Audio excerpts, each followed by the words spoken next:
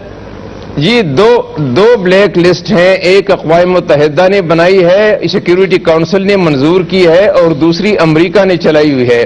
لیکن امریکہ سے یہ امید ہے کہ اگر وہ چاہے تو سیکیورٹی کونسل کے پاس دوبارہ جا کے وہ لسٹ جو ہے اس کو ختم کر سکتے ہیں یا امینڈ کر سکتے ہیں, اور اپنی لسٹ جو انہوں نے بنائی ہے وہ تو امریکہ خود انڈو کر سکتا ہے. تو طالبان نے یہ 2 شرائط پیش کی تھی. جو پاکستانی حکام ہیں ان کو تو اس بات کا علم ہونا چاہیے تھا, ان کو تو اتنا اگنورنٹ نہیں ہونا چاہیے تھا. ان کو پاکستان کی تو پوزیشن یہ ہے جو ہم نے دیکھی ہے نیوز رپورٹس میں فورن آفس کے اسپوکس پرسن کی, کہ تمام سائڈز کو بلا مشروط طور پہ بغیر کسی کنڈیشنز کے ٹاکس میں پارٹیسپیٹ کرنا چاہیے. یعنی وہ چاہتے ہیں کہ طالبان کوئی کنڈیشنز رکھیں ہی نہ. دیکھیے معید صاحب, میں اس بات پہ ذرا مجھے 1-2 منٹ کہنے کا موقع دیں. پہلی بات تو یہ ہے کہ سارے گروپ مسئلے کو پاکستان نے کنفیوز کرنے کی کوشش کی ہے. افغانستان میں صرف ایک طالبان کا گروپ ہے جس کی قیادت اختر منصور کر رہے ہیں, حقانی بھی اس کا حصہ ہے. حکمت یار کا گروپ وہاں ختم ہو چکا ہے, وہ حکومت کے ساتھ بیٹھے ہوئے ہیں. حکمت یار کے سارے جو ٹاپ لیوٹیننٹس ہیں وہ حکومت کے اندر کام کر رہے ہیں, حتیٰ کہ قطب الدین ہلال پریزیڈنٹ اشرف غنی کا جو ہے وہ ایڈوائزر ہے, اور باقی بھی کابل میں بیٹھے ہوئے ہیں. تو ان کو بھی انویٹیشن دی جا رہی ہے. یہ معاملات کو یا تو سمجھنے کی کوشش نہیں ہو رہی یا معاملات کو کنفیوز کرنے کی کوشش ہو رہی ہے. حقانی ان کے ساتھ شامل ہو چکا ہے, تو ان کو سیپریٹلی انوائٹ کرنا. اور جو محمد رسول کا گروپ ہے وہ صرف 5% جو ہے وہ طالبان کی نمائندگی کرتے ہیں. تو طالبان کا ایک ہی گروپ ہے.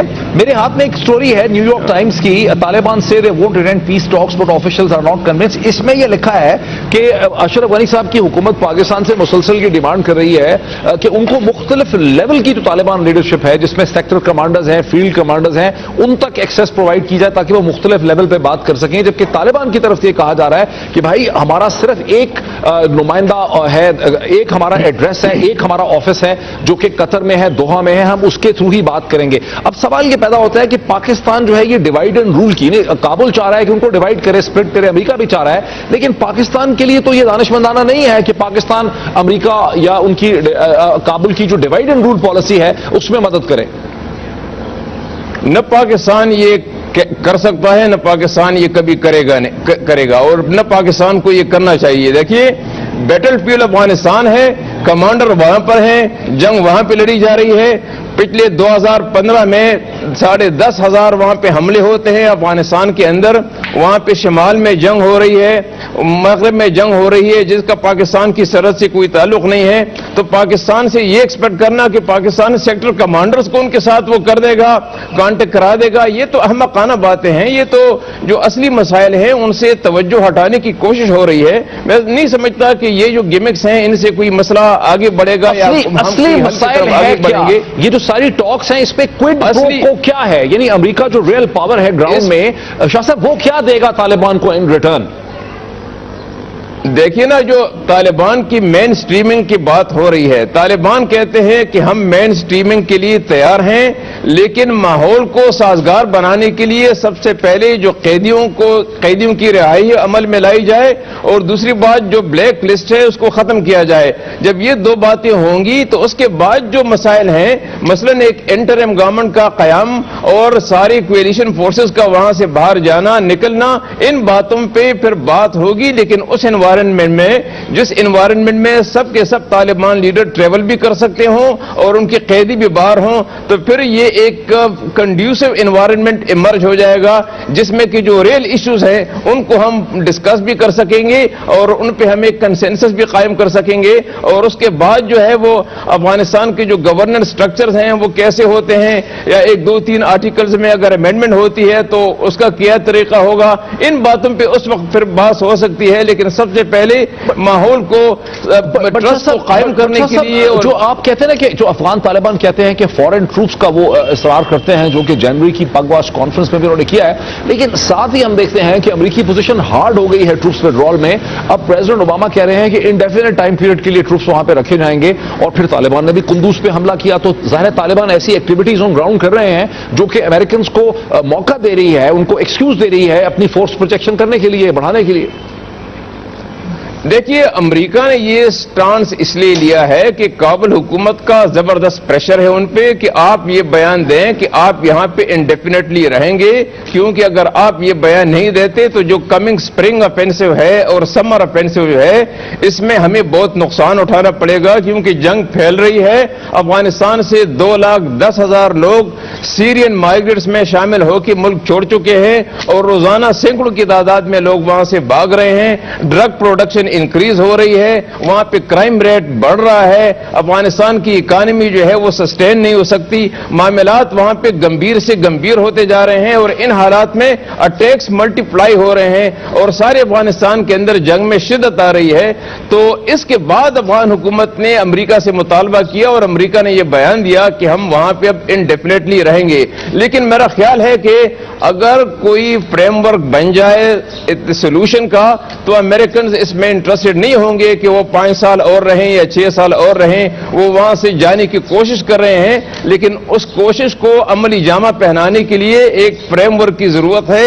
وہ فریم ورک کیا ہو سکتا ہے؟ اشرف غنی صاحب نے دوبارہ کہا ہے کہ ہم انٹرسٹڈ ہیں ڈائیلاگ میں, اور پاکستانی حکام بھی کہتے ہیں کہ اسی مہینے میں طالبان جو ہے وہ پارٹیسپیٹ کریں گے. تو فریم ورک کیا ہو سکتا ہے جس کی طرف آپ اشارہ کرتے ہیں؟ دیکھیں, فریم ورک یہ ہو سکتا ہے کہ یہ جو 2 شرائط وہ مان لیں کہ قیدیوں کی رہائی ہو اور وہاں پہ بلیک لسٹ ختم ہو, تو پھر جو مسائل ہیں اس کے لیے فریم ورک آپ کو بنانا ہوگا. مثلا اگر کانسٹیٹیوشن میں کوئی امینڈمنٹ لانی ہے تو وہ 2-3 آرٹیکلز میں اگر امینڈمنٹ لائے جائے تو میرے خیال میں وہ کوئی اتنی بڑی بات نہیں ہے.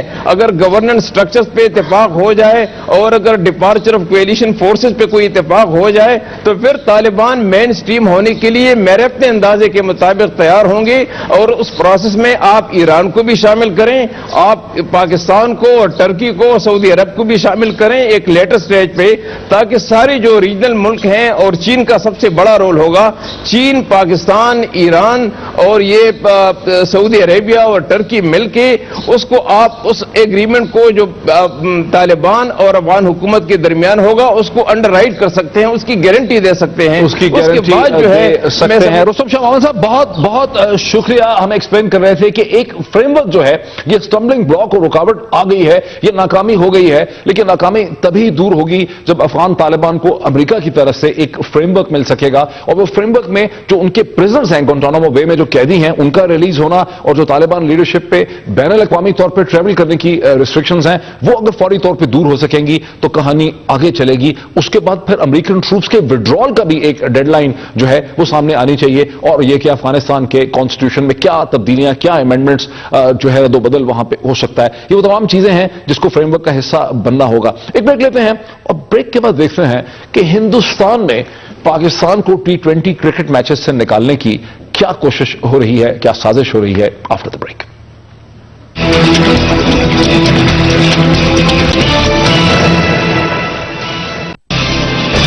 Welcome back.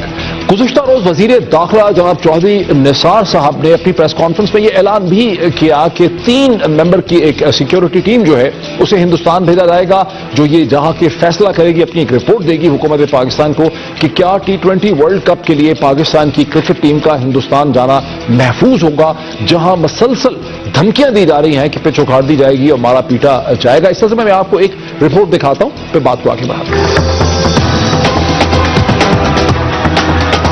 International cricket council کے تحت چھٹا ورلڈ T20 2016 8 مارچ سے شروع ہو رہا ہے.